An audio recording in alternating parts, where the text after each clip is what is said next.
Hoy el Señor nos regala un tema que tiene que ver con una increíble y profundísima realidad interior, pero también tiene que ver con las circunstancias externas que nos rodean y que muchas veces no comprendemos bien y no sabemos cómo manejar. Vamos a orar primero. Padre de los cielos, bendito Señor, tú eres nuestro dueño, eres nuestro Señor. Tú nos creaste, tú nos formaste para ti, tú nos tienes destinados para un plan inconmensurable, Señor.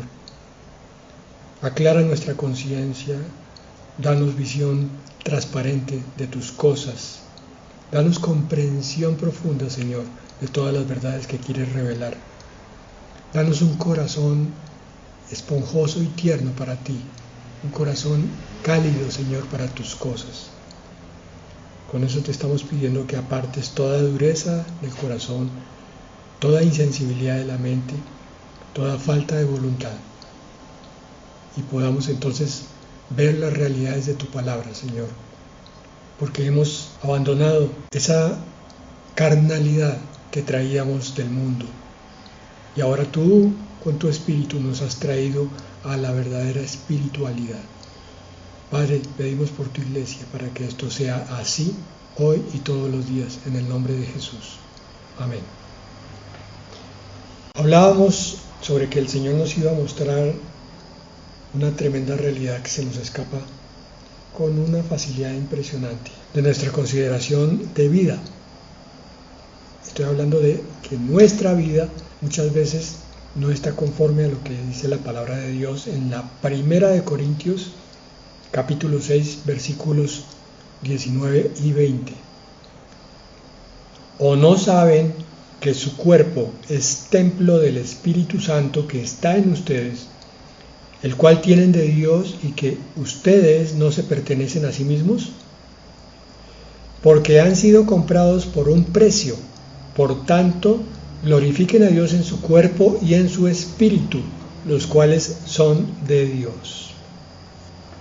Tremenda palabra que el Señor nos regala hoy y que vamos a profundizar con una profecía del Antiguo Testamento. No sabemos, no somos conscientes, no tenemos la claridad, no hemos comprendido todavía, no hemos querido recibir la revelación de que nuestro cuerpo está puesto con un propósito muy grande, según la primera de Corintios 6, y es ser templo del Espíritu Santo de Dios, que está en nosotros desde el momento en que el Señor Jesucristo nos tomó para sí.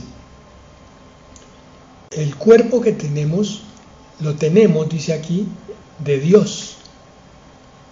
Es Dios el que nos lo dio.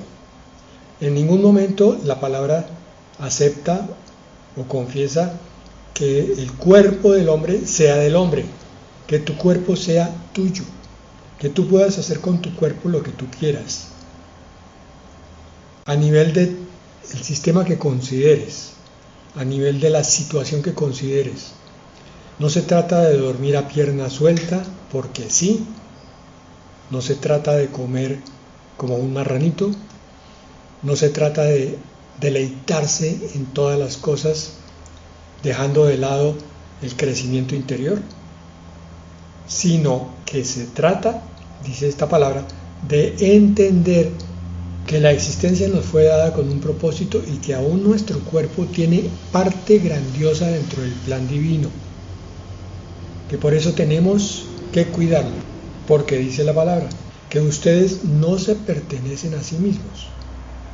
Yo no soy mío, mi pensamiento no es mío, sino que conforme a aquel a quien me entregue, de ese es. Si es del mundo, mi pensamiento es mundano. Si mis intereses son terrenales, entonces mi pensamiento es natural, es carnal. Pero si yo estoy convencido, entregado a la voluntad de Dios, porque he decidido que así sea, el Señor vino y me reveló que eso era lo que Él quería, y yo dije, amén, Señor, tú lo quieres, yo lo quiero, me rindo a ti. Entonces vamos a entender que nuestro cuerpo, nuestra alma y nuestro espíritu están puestos allí por un propósito. Han sido comprados por un precio. ¿Cuál? La sangre de Jesús. La muerte en la cruz. El sacrificio más tremendo de toda la eternidad. Por tanto, si son agradecidos, si han entendido, si ustedes comprenden un poco la palabra de Dios, glorifiquen a Dios con su cuerpo. Glorifíquenlo quiere decir todo lo que hagan que sea para la gloria de Dios. Lo que piensen, lo que digan, lo que hagan, lo que sueñen, lo que duerman, lo que coman, para la gloria de Dios. No es para gratificar el cuerpo, porque estos, el cuerpo y el espíritu, dice el versículo 20 al final, son de Dios. Estos dos versículos entonces nos muestran una realidad, y es que el Señor, en el momento en que nos trae a Él, está esperando que nosotros seamos colaboradores en la obra de construcción del nuevo ser, incluyendo el cuerpo. El cuerpo dentro de la vida cristiana tiene un trabajo especial, y es que debe ser convertido en un cascarón, si se quiere, para que entendamos un poco más, una estructura externa que cobija una realidad interna, que es la habitación o el morar del Espíritu Santo dentro de nosotros. Si no estás muy ocupado, si realmente estás interesado en lo que estás oyendo, haz un alto con tus pensamientos y piensa en eso. El Dios Altísimo que creó los cielos y la tierra ha venido a morar dentro de ti y quiere establecer, así como en la antigüedad, cuando le pidió a Moisés que construyera el tabernáculo, cuando Salomón fue encomendado para construir el templo, así te está pidiendo a ti que tú le construyas un templo. Ese templo sea cada día perfeccionado, cada día crezca, cada día sea multiplicado en bendiciones, para que la santidad tome todo minuto y segundo de tu existencia, de forma tal que el Espíritu Santo more a gusto dentro de ti, se mueva a gusto, realice la obra y los milagros que quiera dentro de ti y te use como instrumento de su infinito amor que quiere bendecir a todo el mundo. Pero esta palabra no parece entrar derecho ni a nuestro corazón ni a nuestra mente. A veces pensamos que la vida cristiana es como un solo de espiritualidad. Sí, tenemos que doblegar entonces los pecados que nos asedian, tenemos que buscar apartarnos de toda tentación, pero nuestro cuerpo muchas veces sigue por ahí abandonado.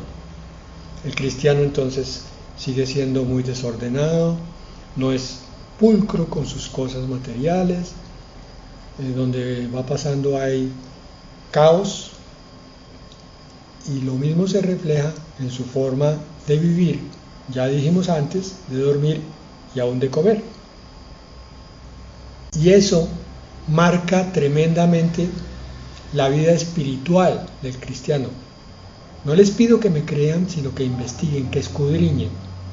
Cuando el cuerpo es abandonado de parte de la disciplina, del autocontrol del cristiano, muchas cosas espirituales no pueden crecer bien. Entonces vemos cristianos perezosos, cristianos con gula, con apetitos lujuriosos, no manifiestos, francamente, pero sí muy soterrados, muy guardados allá. Cristianos que están anclados en las cosas materiales porque le viven dando gusto a su cuerpo, y entonces solamente piensan en lo que es de la tierra. Esta palabra, que fue escrita hace 2000 años, la primera de Corintios 6:19, sigue siendo actual. Y la palabra que vamos a ver en el profeta Ageo sigue siendo actual. Pero solo el cristiano espiritual entiende que la Biblia es de cada día, porque sabe que Dios la inspiró y porque está de acuerdo con lo que dice Eclesiastés 3:15. lo que es ya ha sido. En otras versiones dice lo que antes era, ahora es. Y lo que será, ya fue. Porque Dios busca lo que ha pasado. Este versículo, un poquito elaborado para nuestra forma de hablar actual, lo que quiere decir es que no hay nada nuevo bajo el sol. Que los mismos problemas y los mismos demonios, las mismas tentaciones que atacaron al pueblo de Dios hace 2000 años, después de la subida del Señor Jesucristo al cielo, son los mismos problemas que tuvieron los israelitas durante toda su historia y que son los mismos problemas que tenemos hoy. Es así como podemos aplicar entonces la profecía que está en el libro de Ageo, capítulo 1, versículos 2 al 15. Esta profecía se ha usado muchísimo para exhortar al cuerpo de creyentes cuando hay que hacer alguna obra en la iglesia, alguna ampliación, algún crecimiento.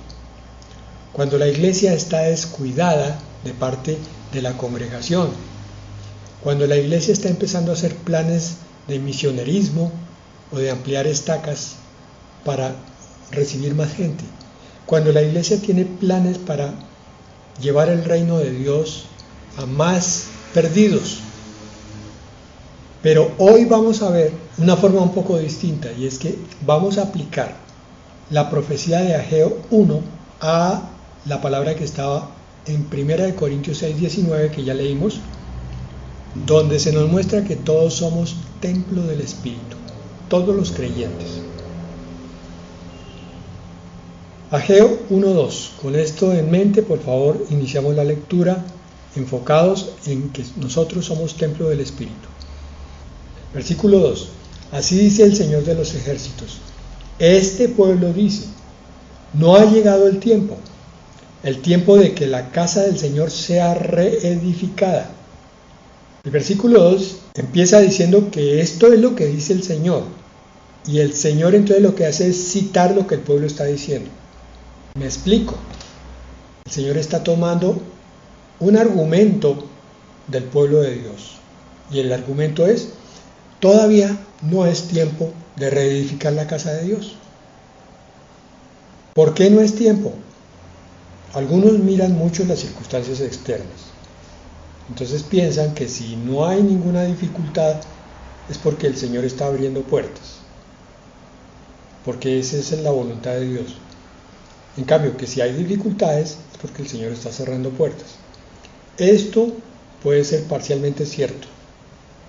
Por eso el consejo pastoral para estas situaciones es el siguiente: hermano, siempre que vayas a buscar una respuesta de parte de Dios para una situación particular tuya, siempre ora de nuevo como si fuera la primera vez. Y de igual manera, espera la respuesta del Señor como si fuera la primera vez. Porque puede que el trato que Dios te haya dado para la situación anterior no sea el mismo que te va a dar para esta situación. Entonces, si en la ocasión anterior no hubo dificultades y todo fue a pedir de boca y la solución llegó pronto, no quiere decir que esta vez, ante otro problema diferente, vaya a ocurrir lo mismo. Puede que ahora la solución de Dios esté a través de muchas dificultades. Por eso el Señor dice este pueblo, no dice mi pueblo. Lo está tratando con cierta lejanía. Este pueblo dice, no ha llegado el tiempo. ¿Por qué no ha llegado el tiempo, pueblo? Porque nosotros, pueblo, vemos que hay muchas dificultades. Esto no está aquí claro y patente en Ageo, capítulo 1. Pero sí está en el libro de Esdras y en el libro de Nehemías en cuanto a la reconstrucción del templo. Sabemos por esos libros y por la historia que la reconstrucción del templo del Señor después del cautiverio en Babilonia fue sometido a muchísimas pruebas, mucha oposición, muchísimos ataques, pero era la voluntad de Dios que se construyera. Lo mismo que pasó con los israelitas y su camino hacia el desierto. donde tuvieron que enfrentar el Mar Rojo, los egipcios y muchos pueblos que no los dejaron pasar tranquilamente por el desierto. Enseñanza práctica, hermano. Entonces, ora tú, cuando veas que el camino está abierto, para que el Señor te confirme que esa es su voluntad. Porque a veces el diablo también puede abrir calzada amplia y sin obstáculos, para que caigas en una trampa. Pero igualmente, cuando veas muchos problemas, muchos inconvenientes, ora otra vez al Señor, habla con Él y espera su respuesta, para que sea el Señor el que te confirme que esos obstáculos no provienen del diablo, sino que por alguna razón se están dando para ver cómo tomas tú ese reto, con qué corazón te paras y qué solución encuentras. Entonces, no todas las cosas van a ser fáciles en el camino del Señor y no todas van a ser difíciles. Por eso el Señor toma este argumento y se los voltea, se los devuelve. Este pueblo dice, no ha llegado el tiempo de que la casa del Señor sea reedificada por las dificultades. Pero entonces dice en el versículo 3, vino entonces la palabra del Señor por medio del profeta Ageo. Oigan, aquí el profeta Ageo quiere garantizarles al pueblo que no es él el que está hablando, sino que es Dios, que Dios está usando un siervo para advertir al pueblo. ¿Cuántas veces el Señor habrá enviado siervos a exhortar, a reprender, a fortalecer, a ministrar, a recordar, para que el pueblo se mueva, se levante o por el contrario se quede quieto y espere? ¿Cuántas veces el pueblo habrá oído a los mensajeros de Dios? ¿Cuántas veces habrá hecho eso o habrá menospreciado a alguien que habla la palabra de Dios y lo único que recibe son críticas? Vino la palabra del Señor por medio del profeta Ageo, versículo 4. ¿Es acaso tiempo para que ustedes habiten en sus casas artesonadas mientras esta casa está desolada? Tremendo, porque aquí el Señor desbarata por completo el argumento de que no era el tiempo de construir, de reconstruir la casa de Dios. Muchas veces hemos visto esto. La iglesia está pasando dificultades de todo tipo y se le pide a los hermanos que colaboren y entonces se levantan unos entusiasmados, pero a la menor dificultad empiezan a abandonar. Otras veces se invita al pueblo de Dios a que se levante, se sacuda y se despierte, y los argumentos interiores de los corazones son: no, todavía no es el tiempo, no está pasando nada, no, eso que me dice ese hombre que dice que es siervo de Dios debe ser algo de su corazón, porque yo no veo señales claras de que Dios quiera lo que él está expresando. Cuidado, hermanos, las cosas con el Señor son delicadas. No siempre tú vas a tener claridad con respecto a cuál es la voluntad de Dios. Y la razón no es más que Dios quiere que tú te acerques a hablar con Él, para que Él te confirme que sí es su voluntad. O por el contrario, si no lo era, que Él te diga, no hagas nada. Aquí entonces el Señor le dice: pueblo, ustedes dicen que no es el tiempo de reconstruir mi casa, pero miren sus casas. Ustedes sí le han dedicado todo el tiempo a construir, a arreglar, a llenar de lujos sus casas. Literalmente eso es lo que quiere decir artesonada. El artesonamiento es ponerle una serie de adornos con figuras geométricas a las casas. Cuando se está poniendo ese tipo de adornos es porque la casa ya está prácticamente terminada y está llena de otras cosas, de otros lujos. Entonces, ¿qué pasaba aquí? Que estos varones de este pueblo habían tenido tiempo y recursos para reconstruir sus propias casas, pero no lo habían tenido para reconstruir la casa de Dios. Que habían tenido tiempo incluso para ponerle lujos, pero no habían sacado tiempo para las cosas de Dios. Y decíamos que Eclesiastés nos recordaba que las cosas son iguales en el pasado que en el presente, y en el futuro se van a volver a repetir. Y esto pasa continuamente.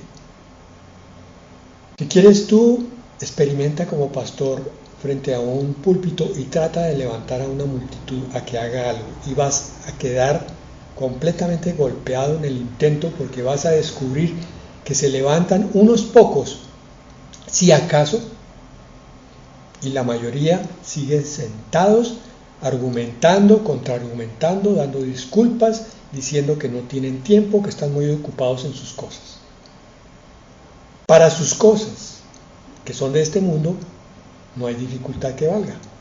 A ese sí se le miden y las arrinconan. Pero cuando las dificultades provienen de la obra de Dios, entonces todo el mundo, o la gran mayoría, sale corriendo. Y a medida que va transcurriendo el tiempo de este principio de dolores, estamos viendo un congelamiento cada vez más grande de los corazones del pueblo de Dios. Cada vez es más difícil sacudir al pueblo de Dios para que se levante a buscar la gloria del Dios eterno y altísimo. Se levante a ver el poder de Dios abriendo el mar rojo. Muchos prefieren la comodidad.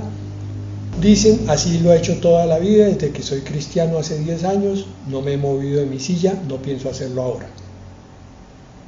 Pero cualquier otra dificultad, cualquier otro esfuerzo allá afuera, eso sí. ¿Quieren conseguir un carro? No, eso, se desviven. Yo no puedo caminar más, yo tengo que conseguir esto. ¿Quieren conseguir una casa? Levantan contactos por donde sea, averiguan en el banco quién les puede prestar la plata, lo que sea. Porque la casa hay que hacerla. Y cuando la tienen, la quieren adornar. Y cuando la tienen adornada, la quieren ampliar. Y cuando la amplían, entonces quieren comprar una más grande. Nunca están contentos con lo que tienen afuera. Pero siempre parecieran estar contentos con lo poco de la casa de Dios. La casa de Dios no tiene sino 50 personas que se congreguen.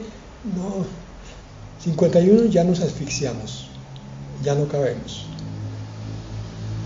Y si son 20, entonces no quieren 21. No quieren hablar y trabajar para ampliar el reino, compartiendo la palabra a los necesitados y trayendo a más personas a la iglesia. No se quieren mover, porque siempre se miran a sí mismos como necesitados, hambrientos, desvalidos, y no se ven como soldados, no se ven como obreros de Dios, como siervos de Dios. Pero miren lo que les pasa a este tipo de pueblo. Otra vez, recuerdo que el Señor dice, este pueblo, Él no está diciendo mi pueblo es diferente. Versículo 5, ahora bien, así dice el Señor de los ejércitos, consideren bien sus caminos. Y te invito a que te saltes al versículo 7, y ahí vuelve a decir el Señor, así dice el Señor de los ejércitos, consideren bien sus caminos. Sabemos que cuando Dios repite algo, porque la cosa es crítica, es muy importante. Entonces, volvamos al versículo 6. Va a describir el perfil de vida de estas personas que se sientan y no se mueven en su iglesia para trabajar algo para Dios. Estos están preocupados por sus casas, están consiguiendo dinero para sus casas. Pero miren, siembran mucho, pero recogen poco. Comen, pero no hay suficiente para que se llenen. Beben, pero no hay suficiente para que se sacien. Se visten, pero nadie se calienta. Y el que recibe salario en bolsa rota. Qué descripción tan vívida, tan actual, tan cruda. Tenemos aquí una serie de personas que se supone que son parte del pueblo, que se supone que debían estar trabajando para Dios, pero están trabajando es para sí mismos, para tener un salario, dice al final, para recibir mensualmente una cantidad más o menos segura, según ellos, más o menos fija, y si puede crecer, pues mucho mejor. Resulta que ese salario va a parar a bolsa rota. No importa si se gana un salario mínimo 2, 10 salarios mínimos o más. Igual se echa en bolsa rota. Yo lo digo de otra manera. El que más gana, más gasta cuando está en el mundo. Y es la misma descripción de la bolsa rota. ¿Cuánto se echa? ¿Cuánto se pierde? Entonces, no, la solución está en conseguir más. No, la solución estaría en cerrar la bolsa por debajo para que no se pierda el salario. Pero ¿cómo se va a cerrar si no se está viendo que es que la bolsa está rota? Porque esto es espiritual. Siembran mucho, pero recogen poco. ¿Qué pasa allí? Hay un capítulo dedicado a las bendiciones por la obediencia en Deuteronomio 28. Pero dentro de las maldiciones por la desobediencia está esto: sembrar y cosechar nada. Comen, pero el alimento no les llega, no les sacia. No comen lo que deben. Y lo que comen no los nutre. Se visten, pero nadie se calienta. Una persona que está comiendo, bebiendo y vistiéndose, ganando un salario, y nada de eso lo llena. ¿Les parece conocido? Que por ninguna parte reconocen a Dios. Aquí están sembrando, comiendo, bebiendo, vistiéndose y ganando dinero, pero Dios no aparece. No se le está glorificando. No se le está dando gracias por lo que está entrando. No se está trabajando para Dios, para ampliar el reino de Dios. No se está llevando la palabra al familiar, al vecino. Yo no digo siempre al familiar, porque a veces el familiar es el que menos recibe. Una palabra en la Escritura que dice que nadie es profeta en su tierra. ¿De acuerdo? Pero te garantizo que al menos uno de tus familiares puede recibir. Si el resto no te recibe, pues está bien, no les insistas porque te los vas a echar encima. Pero entonces sal ya del círculo familiar y habla. Con toda seguridad que el día de mañana o dentro de un mes vas a encontrar a un necesitado de consuelo de Dios. Él no te va a decir: necesito que me hable de Dios. Ah, Señor, gracias porque ahora sé que me has enviado aquí. No, eso no va a pasar. Tú vas a empezar a hablar con una persona, de pronto de un tema que no tiene nada que ver con la espiritualidad, pero empiezas a notar que de pronto esta persona como que empieza a abrir su corazón y a contar de su necesidad y de su vacío con unas pocas frases. Y tú lanzas una sonda y le dices: hay una solución, hermano. Y él dice: cuénteme, quiero saber de eso. Esa fue la buena obra de tu día. Hablaste del Señor, de la salvación de Cristo. Bueno, volvamos aquí. Entonces decíamos que en el versículo 7 el Señor había repetido: consideren bien sus caminos, miren lo que están haciendo, analicen su vida, tengan entendimiento y sepan por qué las cosas les ocurren como les ocurren. ¿Es que están siendo bendecidos? Pues amén. ¿Les está llegando mucha paz, mucho alimento? Amén, hermano. Estás trabajando para Dios. Estás multiplicando el reino. Pero si estás teniendo dificultades como cualquier mundano, pregúntate si es que tú estás trabajando entonces como un mundano también. Versículo 8. Suban al monte. Le da una orden clara, perentoria. Traigan madera y reedifiquen el templo, para que me agrade de él y yo sea glorificado, dice el Señor. Bueno, habíamos dicho que esta palabra la íbamos a considerar en cuanto al hecho de que nosotros somos templo del Espíritu Santo. ¿Ok? Entonces no es solo trabajar para el templo físico, para la congregación que tienes, es que esto es una exhortación también para que trabajes para construir de la mano del Espíritu Santo el templo que es tu cuerpo.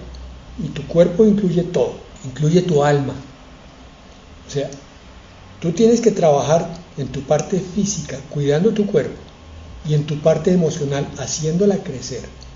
Que la parte intelectual, que la parte de emociones, toda esté plegada a la palabra de Dios. Que la parte de sentimientos esté de conformidad con el corazón del Señor Jesucristo. Que todo el día esté trabajando la palabra en ti. Ay, pastor, pero mire, usted ya tocó el punto ahí. Es que yo no tengo tiempo, es que yo tengo que trabajar. Ese es tu problema, hermano.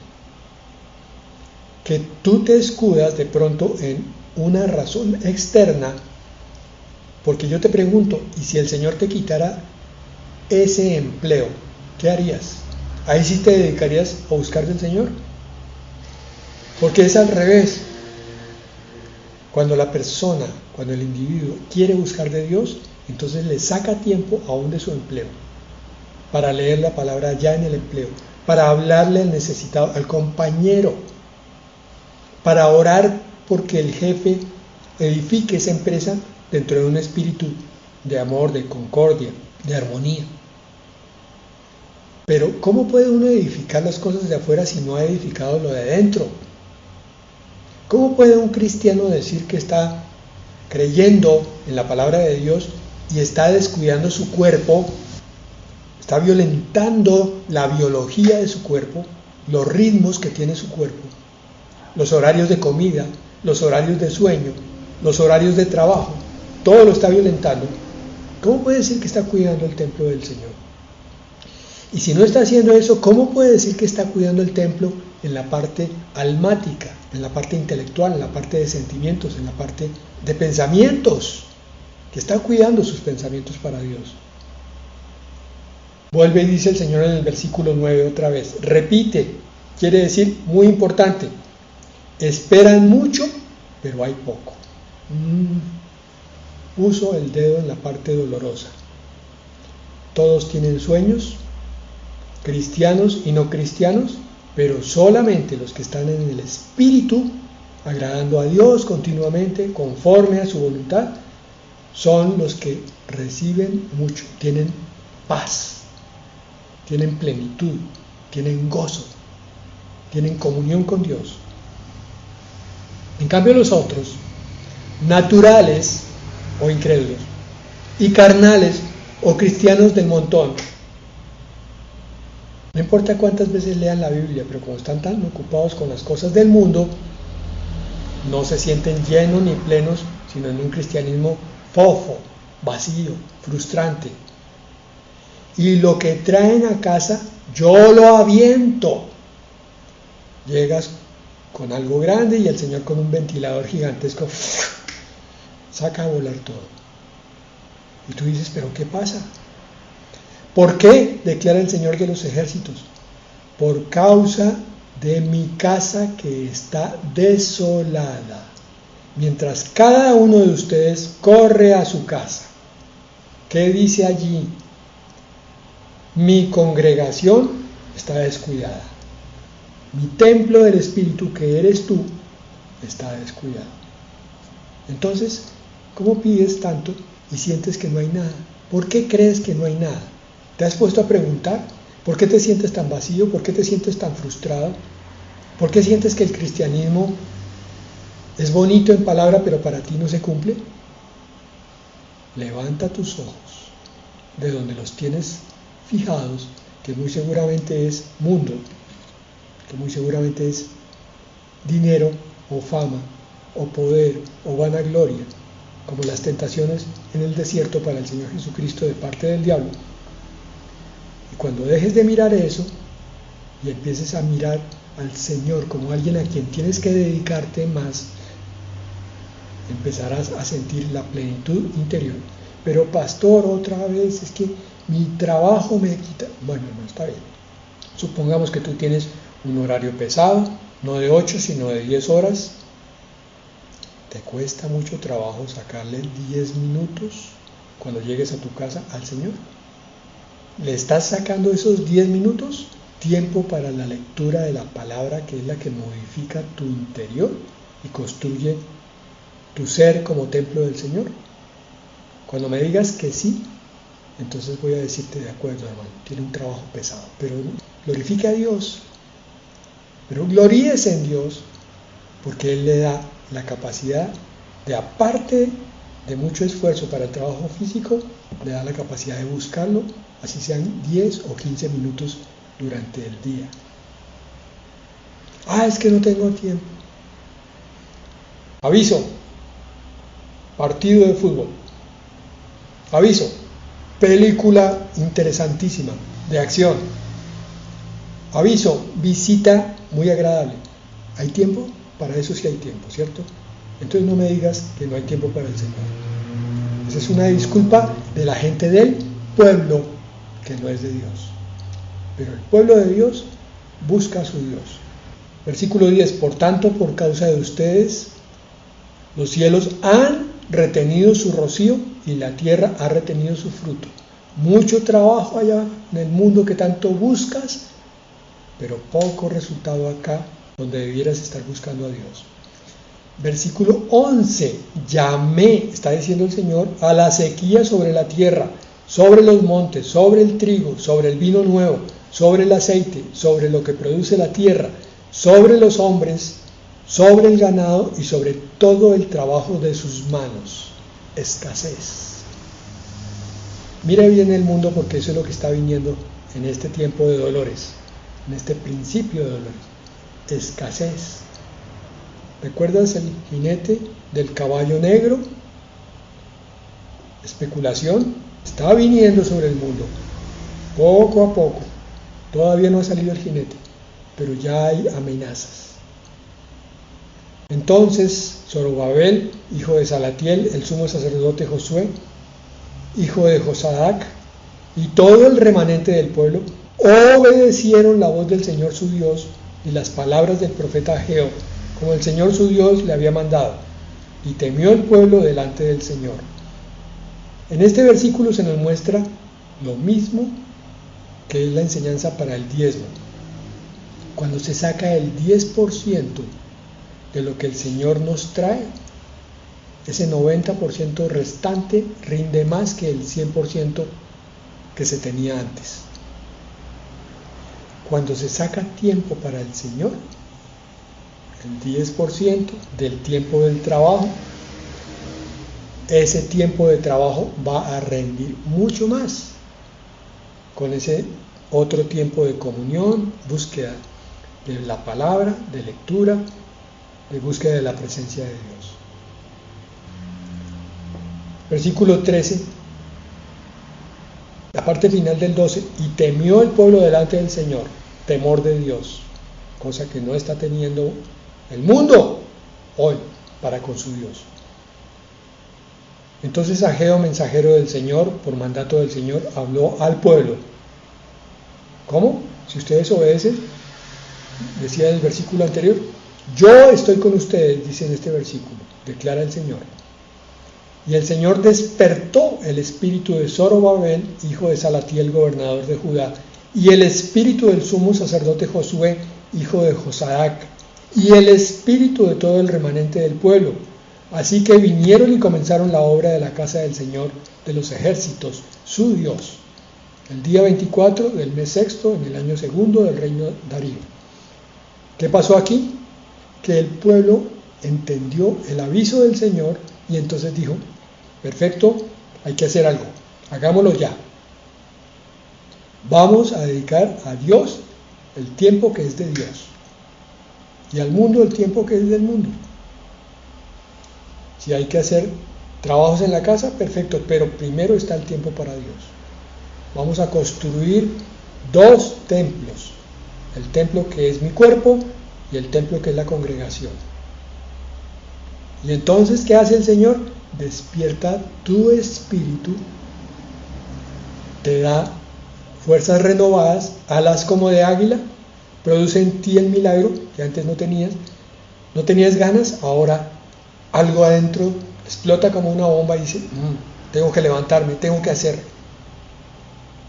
Porque el Señor vio tu corazón, vio tu decisión, vio tu arrepentimiento y dijo, ahora me toca a mí. Quería que tú tuvieras un corazón dispuesto, ahora yo voy a trabajar con mis fuerzas a través de tu ser y te voy a bendecir. Ahora todo va a ser multiplicado.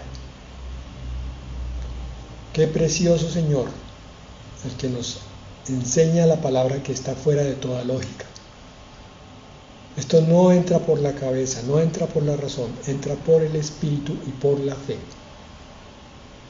Todo rinde muchísimo más con Dios. Nuestro tiempo, nuestro trabajo, nuestras ofrendas y diezmos, cuando se las entregamos a Él con fe y con confianza. Y cuando sabemos que las fuerzas son de Dios, no son las nuestras. Pero que se necesita siempre la decisión y el corazón dispuesto. Vamos a orar por eso. Padre, es tiempo de levantar a un pueblo, Señor, pero no un pueblo religioso. Padre, no un pueblo que esté haciendo cursos continuamente, no un pueblo que sale del curso y continúa en su apatía, ahora con un título, con un diploma. Aparta, Señor, la religiosidad del pueblo cristiano. Tú creaste un pueblo, Señor, lo escogiste desde la eternidad para que tu pueblo fuera y llevara las buenas nuevas, para que hiciera discípulos, para que bautizara en tu nombre, Señor, para que multiplicara las congregaciones, pero no con rituales, Señor, como vemos que ocurre hoy. Iglesias que solamente toman cursos y cursos y cursos, pero que su compartir con los necesitados no se ve. Padre, tú tocas nuestra vida y nuestro corazón y nos das a nosotros multiplicado lo que nosotros devolvemos a ti. Haz ese milagro, Señor, en los que hoy crean en ti y en esta palabra, en el nombre de Jesús. Amén.